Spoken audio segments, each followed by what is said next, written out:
అందరికీ నమస్కారం అండి. నా సాహితీమాలకు స్వాగతం.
నాకు గంగా నది అన్నా హిమాలయాలన్నా చాలా ఇష్టం. గంగ జన్మస్థానం గోముఖి నుంచి సంగమ స్థానం కలకత్తా వరకు చూడాలని నా చిరకాల కోరిక. ఈ మధ్య ఇదే మా పిల్లలతో అంటే, దానికి ఇంత ఆలోచన ఎందుకు మమ్మీ, ఇప్పుడే వెళ్ళు అని ప్లాన్ చేశారు. డెహ్రాడూన్లో ఇండియన్ మిలిటరీ అకాడమీ, హరిద్వార్లో గంగా మైదానానికి చేరిన ప్రదేశం, ఋషికేశ్లో లక్ష్మణ్ జూలా, శివానంద ఆశ్రమం, శాంతి కుంజ్, ఇంకా భాగీరథి, అలకనంద, మందాకిని, గంగా సంగమంలో చూడాలని ఉంది అన్నాను. కె విశ్వనాథ్ సినిమాలలో హరిద్వార్, ఋషికేశ్ చాలా అందంగా చూపిస్తారు. అది కూడా నా మనసులో నిలిచిపోయింది. అసలు భాగీరథి, అలకనంద, గంగోత్రి, మందాకిని, జాహ్నవి ఎంత అందమైన పేర్లు కదా. ఆ పేర్లు వింటుంటేనే మనసు పులకించిపోతుంది. ప్రయాణం అనుకున్నప్పటి నుంచి అన్ని రూపాలలో ఉన్న గంగమ్మను ఎప్పుడెప్పుడు చూస్తానా అని ఉబలాట పడిపోయాను. నా ప్రయాణానికి మండు వేసవి, రోహిణీ కార్తె ఎండ కూడా ఏమీ అడ్డు రాలేదు. ముందుగా అనుకున్నట్లుగానే నేను, మా ఆడపడుచుల విజయ, ఉష, మా డ్రైవర్ మహేష్ని తోడు తీసుకొని డెహ్రాడూన్ వచ్చాం. ఫ్లైట్ దిగాక హల్దీరామ్లో భోజనం చేసి ముందుగా బుక్ చేసుకున్న తాజ్ మసూరికి వెళ్ళాం. తాజ్ మసూరిలో కండువా, రుద్రాక్షమాలలతో స్వాగతం ఇచ్చారు. అక్కడ కాసేపు రెస్ట్ తీసుకొని ఇండియన్ మిలిటరీ అకాడమీ, తపకేశ్వర ఆలయం చూసాము. మరునాడు ఉదయం డెహ్రాడూన్లోని బౌద్ధ దేవాలయం చూసుకొని హరిద్వార్ వచ్చాం.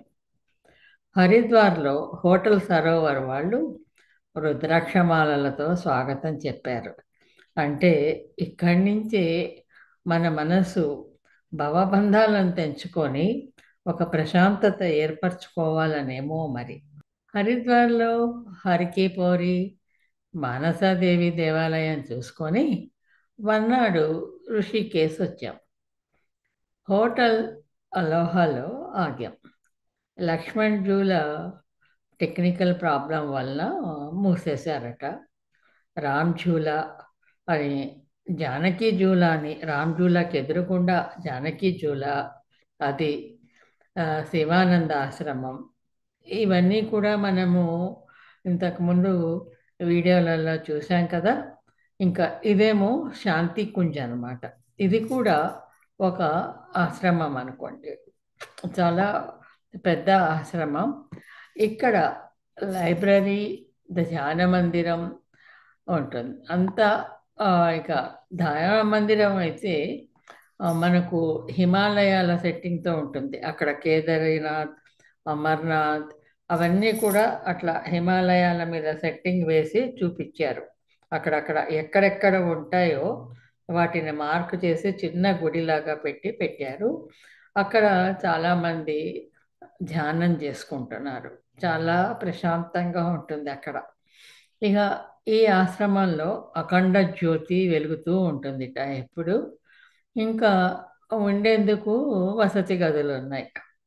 ఇలాగా చిన్న చిన్న ఆశ్రమాలు, పెద్ద ఆశ్రమాలు ఋషికేశ్‌లో చాలా ఉన్నాయి. ఇంకా ఇక్కడ నుంచి హిమాలయాలు మొదలైతాయి. పదండి ప్రయాణం చేస్తూ మాట్లాడుకుందాం. దీనిని దేవభూమి అని, తపోభూమి అని కూడా అంటారు. ఈ గిరిని ఉమాదేవి హరుని పూజించి తరించిందిట. ఇక్కడే ఎంతోమంది మహర్షులు తపస్సు చేసి ముక్తిని పొందారు. ఈ ప్రదేశాలలో తిరుగుతున్నంతసేపు కూడా నాకు ఆ ఋషులందరూ ఆశీర్వదిస్తూ, వారి దీవెనలు అందిస్తూ, పాజిటివ్ వేవ్స్ నా చుట్టూ ప్రసరింపచేస్తున్న భావన కలిగి ఎంతో ఆనందం, ఎంతో మనశ్శాంతి కలిగాయి నాకు. ఎటు చూసినా పచ్చటి చెట్లు. కాకపోతే ఎండాకాలం కాబట్టి కొద్దిగా ఎండిపోయి ఉన్నాయి. అందుకే వాటిని చూస్తూ అలా ఎట్లా వదిలేస్తాము? దారిలో ఆగొట్టు ఒక్క నిమిషం అంతే. ఒక్క నిమిషం ఆగి ఫోటో తీసుకుందామా?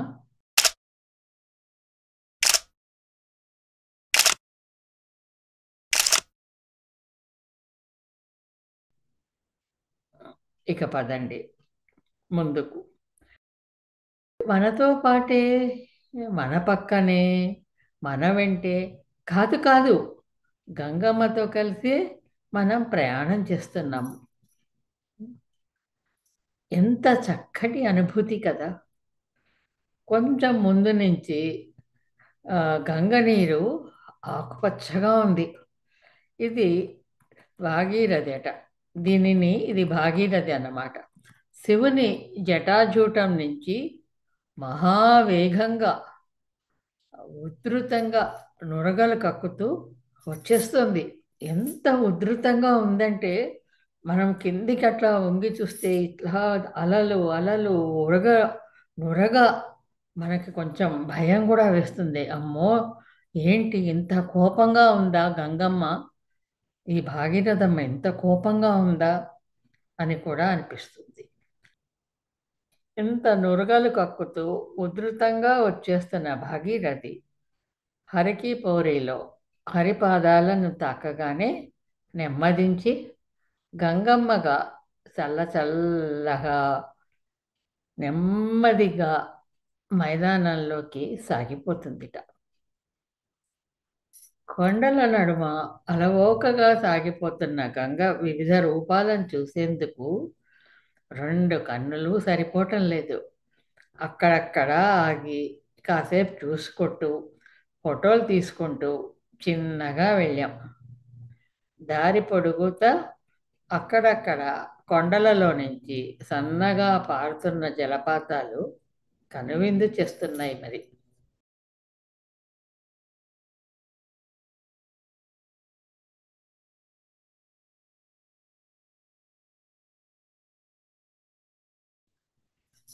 ఇక దేవప్రయాగ దగ్గరికి చేరాం. ఇక్కడ భాగీరథి, అల్కనందాల సంగమం. ఆకుపచ్చని రంగులో ఉధృతంగా భాగీరథి, లేత మట్టి రంగులో మెల్లమెల్లగా అలకనంద ఇక్కడి నుంచి హరిద్వార్ దాకా కలిసి ప్రయాణం చేస్తాయి. ఈ సంగమం దగ్గరే రాముల వారు కాసేపు ఆగి సేద తీర్చుకున్నారట. రాముల వారి పాదముద్రలు ఉన్నాయట. మేము కిందికి దిగలేదు, పైనుంచే చూసాము. రుద్రప్రయాగ వెళ్ళేటప్పుడు తిరిగి వచ్చేటప్పుడు కూడా.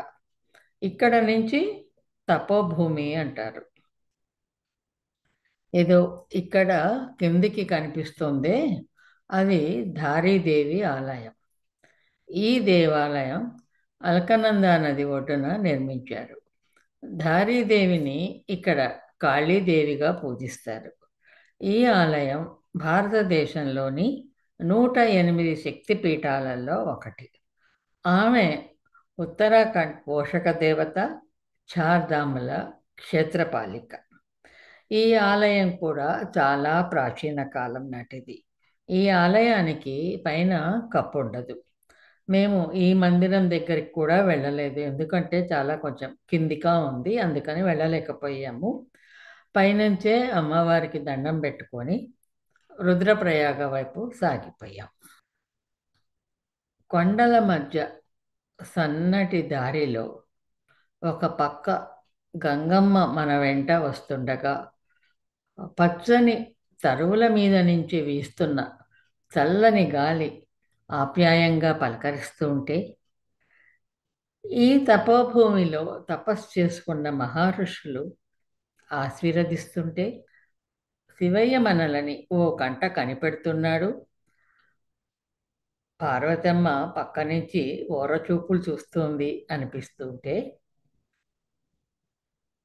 కొండదారుల పయనిస్తూ జలపాతాల గలగలలు వింటూ గంగమ్మ పరవళ్లకు పరవశించిపోతూ మహామనుల ఆశీర్వాదాలు అందుకుంటూ